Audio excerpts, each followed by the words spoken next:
American મીડિયામાં સામે આવી છે કે અમેરિકાએ આ આખું ઓપરેશન 30 મિનિટની અંદર પાર પાડ્યું. અમેરિકાએ વેનેઝુએલા પર હુમલો કર્યો અને રાષ્ટ્રપતિ અને એમના પત્નીને એમના બેડરૂમમાંથી ઉઠાવી ગયા અને બીજા દેશમાં લઈ ગયા. હવે એ વાત અમેરિકન મીડિયામાં સામે આવી છે કે અમેરિકાએ આ આખું ઓપરેશન 30 મિનિટની અંદર પાર પાડ્યું અને 150 જેટલા વિમાનોનો ઉપયોગ કરવામાં આવ્યો હતો, એનાથી પણ વધારે. અને આ આખું ઓપરેશન કેવી રીતના પાર પડાયું એની વાતો મીડિયાની અંદર કહેવામાં આવી છે. તો એ હું તમારી સાથે શેર કરીશ કે માત્ર 30 મિનિટની અંદર સેફ હાઉસમાંથી, એમના બેડરૂમમાંથી અમેરિકા કેવી રીતના અમેરિકાના રાષ્ટ્રપતિ અને એમના પત્નીને ઉચકી લાવી. મારું નામ રાજેશ શાહ છે અને તમે જોઈ રહ્યા છો ગુજરાતના સૌથી મોટા ડિજિટલ ન્યૂઝ પ્લેટફોર્મ ખબરછે.com. અમેરિકાએ વેનેઝુએલાના 4 શહેરો પર હવાઈ હુમલા કર્યા હતા અને આખો જે હવાઈ હુમલાનું આખું જે ઓપરેશન હતું એ 2 કલાક અને 20 મિનિટનું હતું. અને અમેરિકાએ આ ઓપરેશનનું નામ રાખ્યું હતું એબ્સોલ્યુટ રિસોલ્વ, એવું અમેરિકાએ નામ રાખેલું હતું. અને આ આખું જે અમેરિકાની સેનાએ જે ઓપરેશન કર્યું એને ટ્રમ્પે ફ્લોરિડાની એક મારે લાગો ક્લબમાંથી લાઈવ જોયું હતું. અને કેવી રીતના અમેરિકાના સેનાએ હુમલો કર્યો અને કેવી રીતના વેનેઝુએલાના રાષ્ટ્રપતિ નિકોલસ માદુરા એમના પત્નીને સેના કેવી રીતના લાવી, એ બધો જ આખો કાર્યક્રમ ડોનાલ્ડ ટ્રમ્પે લાઈવ જોયો. હવે આ આખું જે ઓપરેશન પાર પાડવામાં આવ્યું એ એક દિવસનું કામ નહીં હતું. અમેરિકાની ગુપ્તચર એજન્સી છે એ ઘણા દિવસથી આની ઉપર કામ કરી રહી હતી અને નિકોલસ માદુરા ઉપર સતત નજર રાખવામાં આવી રહી હતી. તેઓ શું કરે છે, શું ખાય છે, શું કપડાં પહેરે છે, ક્યાં સૂવે છે, એ બધી જ બાબતોની એક નાનામાં નાનું મેપિંગ અમેરિકાની સેનાએ કર્યું હતું.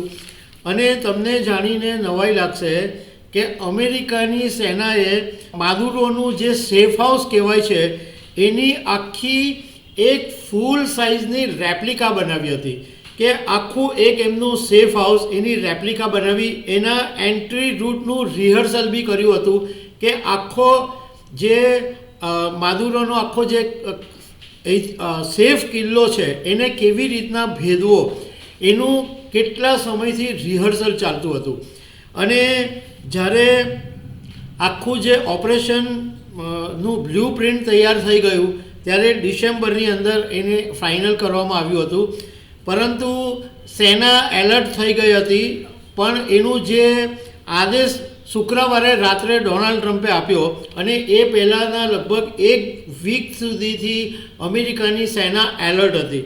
અને શુક્રવારે રાત્રે જ્યારે ડોનાલ્ડ ટ્રમ્પે આદેશ આપ્યો ત્યારે ઓપરેશન આકાશમાંથી શરૂ થયું અને એની અંદર 20 અલગ અલગ બેઝ અને 150 જેટલા એરક્રાફ્ટ સામેલ હતા. અને વેનેઝુએલાના સ્થાનિક સમય મુજબ લગભગ રાત્રે 2 વાગ્યે વેનેઝુએલાની જે રાજધાની છે કારાકાસ, એની અંદર વિસ્ફોટો થવાના શરૂ થયા અને વીજળી ગુલ થઈ ગઈ. આમાં પણ ટ્રમ્પે એવો દાવો કર્યો છે કે વેનેઝુએલા પર જ્યારે હુમલો કરવામાં આવ્યો ત્યારે જે વીજળી ડૂલ થઈ ગઈ એ અમેરિકાની એક ખાસ સ્કિલનો ઉપયોગ કરવામાં આવ્યો હતો. એને કારણે આ લાઇટો ઓટોમેટિક બંધ થઈ ગઈ હતી, જેને કારણે સેના છે એ સરળતાથી પોતાનું ઓપરેશન પાર પાડી શકે.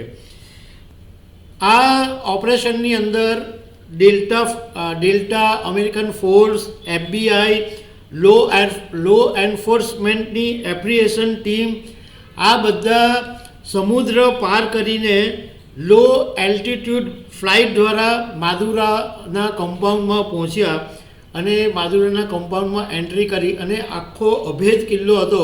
પરંતુ કોઈ પણ જાનહાનિ કર્યા વગર અમેરિકાની સેનાએ બધું કંટ્રોલ કરી લીધું.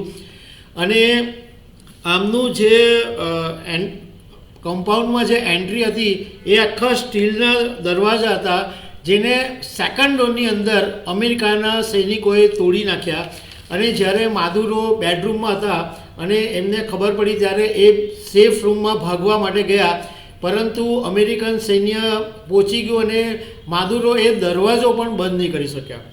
સૌથી પહેલાં અમેરિકાની સેનાએ માદુરોના પત્ની સિલિયા ફ્લોરેસની ધરપકડ કરી અને એ પછી માદુરોની ધરપકડ કરવામાં આવી અને માદુરોને આંખે પાટા બાંધી દેવામાં આવ્યા અને એમને એક વિમાનમાં બેસાડીને બીજા દેશમાં લઈ જવામાં આવ્યા.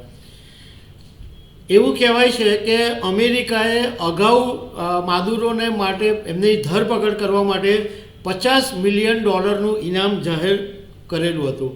માદુરોને જ્યારે લઈ જવામાં આવ્યા ત્યારે એમના હાથમાં હાથકડી બાંધી દેવામાં આવી હતી અને આ જે અમેરિકાના સૈનિકો હતા એમની પાસે એક મોટી બ્લો ટોર્ચ હતી કે જે વીજળી અંધારામાં પણ તેઓ આરામથી જોઈ શકતા હતા.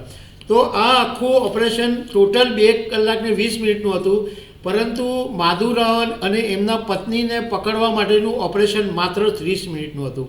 તો દર્શક મિત્રો, આવી અનેક વાતો સાથે અમે તમને મળતા રહીશું. Thank you very much.